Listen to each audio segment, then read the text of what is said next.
Hello everyone, it has been some time since I last released a video, and I do apologize for my radio silence and my disappearance for a little bit, but it is great to be back, especially to be reviewing the first musical of the 2019-2020 season, which is the very highly anticipated Moulin Rouge, now playing at the Hirschfeld Theater on Broadway.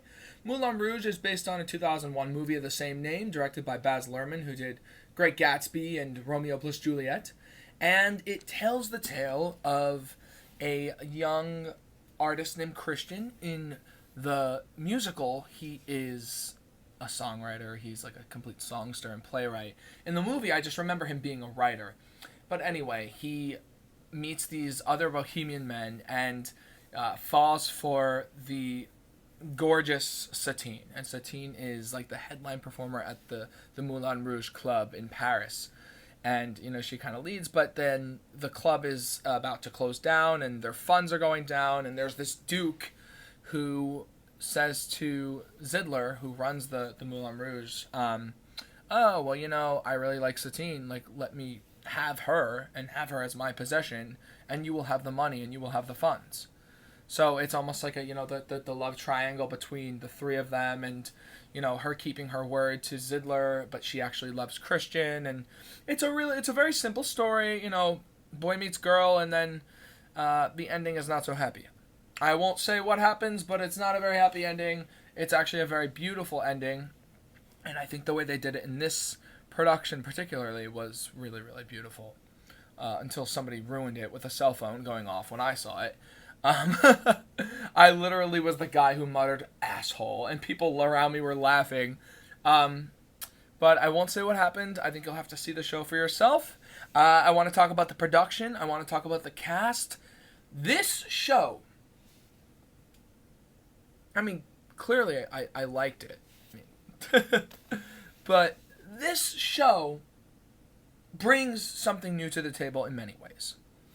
The most important way is it combines spectacle with commercial, which creates a whole new monster on the Broadway stage. You have shows out now that are based on movies, that are based on books, or are influenced by social media, but you don't have a musical that's so spectacular and so familiar at the same time, yet there's beauty blossoming from it. I feel like we don't really see that. It's usually, it's a spectacle. You got it's this. I think the last musical we saw that was a spectacle and beautiful, was probably Wicked. And then, Phantom is obviously beautiful. Harry Potter's a play, but, that's not even all spectacle. It's just illusion. But this is familiarity. And familiarity, commercial and spectacle. The commercial side is the songs. The songs are all songs we know and love. They do Lady Marmalade, as they did in the movie. Your Song, which is one of my favorite songs of all time by Elton John. They do The Sound of Music of it, which, that's obviously a musical theater song, but it was also in the movie. They also added a lot of new songs, like they added Katy Perry's Firework, Rolling in the Deep by Adele. They did the classic El Tango de Roxanne, which is, Roxanne. It's a moment where the main character takes absinthe, and they do Chandelier as well, which is a newer song that they added in that wasn't in the movie. They did the Can Can song. I think that was really, really great. They added Shut Up and Dance. The list goes on. And the thing about this list of songs versus the list of songs in the movie is that these are a little newer, so they're going to last a little longer. So people are going to come to see this show and be like, oh my God, I know that song. Oh my God, I know that song.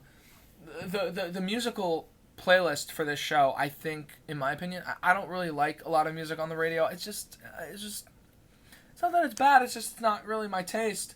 But every song that was in this were the ones that I liked, and were the ones that I was like, all right, I like this one. Like, I like Adele, and I like Lady Gaga, and I like Rihanna, and I like Sia. So it was nice to hear, songs that we know and love, and how they incorporated them into the story was so brilliant. There's a lot of medleys, and some of the medleys start off in conversation where they're talking, and they'll just start talking. They'll be like, why do you feel this way, or something like that, or why, how do you feel about me? And he goes, never gonna give you up, never gonna let you down, and he'll like say something like that. So it was really, I think, so well done. It was very clever the way they incorporated a lot of the songs.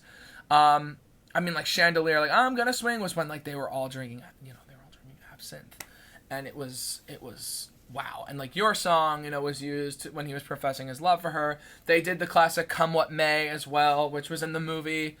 Beautiful, beautiful song. Beautiful moments in the show. That was the song between Satine and Christian. Even if something bad happened, they always reminded each other of their love with that song. So it was really, really nice. So I want to talk about the cast first. So Karen Olivo plays the wonderful Satine.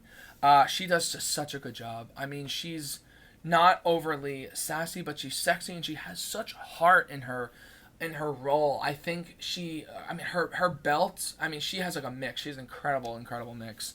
The way she hits the notes in Firework are just wow. Oh my god. And they did I Want to Dance with Somebody. There's a whole Diamonds medley that she does where she's constantly going up there in her range, and she's just incredible. Her movement, her acting, her personality, so infectious, so wonderful. She brings so much to this role. I thought Nicole Kidman was very, very good, but Nicole Kidman was a little more standoffish. I think she does a really good job being so personable and upfront with her feelings, and I love the way she was written. John Logan did a terrific job writing her character. Christian was played by the great Aaron Tveit. Aaron Tveit goes through so much emotion in this show. I think this is a role for him where he is an actor. He is a total actor, despite the fact that he is hitting all these high A's and, he goes up to a B flat a bunch of times. He really, really did an incredible job in this role. It was definitely more of an acting role for him. The character does go through a lot of heartbreak, and I think he just nailed it. He was terrific. All right, so I want to talk about my favorite person in this whole cast, Zidler, who's played by the terrific Danny Burstein. I love him, and I'm calling this right now. I really think this might be his moment where he wins a Tony. I just think he's just incredible. He's like the MC of the show, the ringleader, the MC to the Moulin Rouge. He's the narrator at the beginning. Not really a narrator, just a host. There is no real... Christian's the narrator. So, he comes back at the end, he gets the audience pumped, and it was just a lot of fun. He is just really, really terrific in his role. And the character kisses a man, you're like, oh my god, like that's so awesome. They did something a little more with this character, because in the movie he was kind of just up in the camera's face like this, and it was kind of like, oh, all right, like back off a bit. But Danny Burstein, kills it. His whimsy, his voice, his extravagant manner. He's just terrific. And he's not sleazy in the least. He's so likable, and he's a very honest character. He's like, we need money. Like, we're really going to shut down. And I will do what I can. But, you got to keep your word, hon. We're friends, but you got to keep your word. He was wonderful. The Duke was played by Tam Mutu. I like him a lot. I think he was a little darker in the show than he was in the movie. In the movie, he was a little flamboyant, but in the show, he was like awesome. He was intimidating, like terrific antagonist. And then Sa Ngwaha, who played Fela, I love him. He played Toulouse. I loved him so much. He was so funny. And there's a part where he goes, what is this song you sing? It's ra ra ah ah ah ah ah, and he's like referring to Bad Romance. It was so funny. He was really, really great. I liked Santiago a lot too. Ricky Rojas, it was so funny. He has like an affair with Robin Herder, who plays Nini, and she is just spectacular. Everything she's in, a chorus line, she was wonderful. The ensemble's movement is just, incredible. They're in sync. They're sexy. They're suave. They move right with the music, and the orchestrations and the arrangements are just the best I think I've seen in a jukebox musical in a very, very long time. I'm talking since like the 1650 Broadway medley from Beautiful. Like, wow, the harmonies are just insane, and the orchestrations are large, and the show is not afraid to be big, which I think is something a lot of these writers are afraid of, is being big. And because when you hear big, you think oh, it's finance. No, it's nothing to do with finance. It's not afraid to be a big show. It's not afraid to sell a big message. It's not afraid to have a lot of people and a big orchestra. And it's there's a lot that goes into a production like this that people people don't understand. I mean, the lighting, the sound. Actually, I think the sound might have been one of my only, like, I wish I heard the orchestra a little more. I wish they were a little louder. I think that was my only complaint, really. But the ambiance of the show, I think the moment you walk into the theater, you're amazed. I mean, you see like a windmill on one side, which is really the top of the Moulin Rouge, and then you see an elephant where that's where her dressing room is, Satine. You know, she meets people in the elephant, which I really, really thought was cool. Just the set is just incredible. The show itself, you know, I think it's just a fabulous, fabulous production. If you have the chance to see it, I mean, I would get your tickets now, honestly, because I think they're going to be going fast. And come Christmas time, forget it. Like, everyone's going to be on top of this show. It was just really a terrific, fun time. You know, it does have a beautiful ending, but you leave so uplifted and feeling so great and feeling like you're raising a glass. That was in the show too. And celebrating life and celebrating glamour and celebrating music. And I think that's what the show does so well.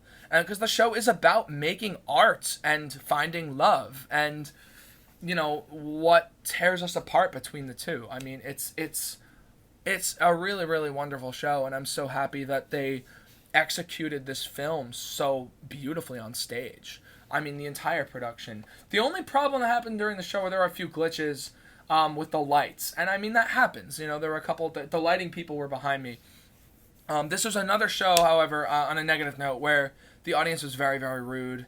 Very rude. And I think the staff with Drew Jamson and Al Hirschfeld, you know, I think they should just be a little more strict with them.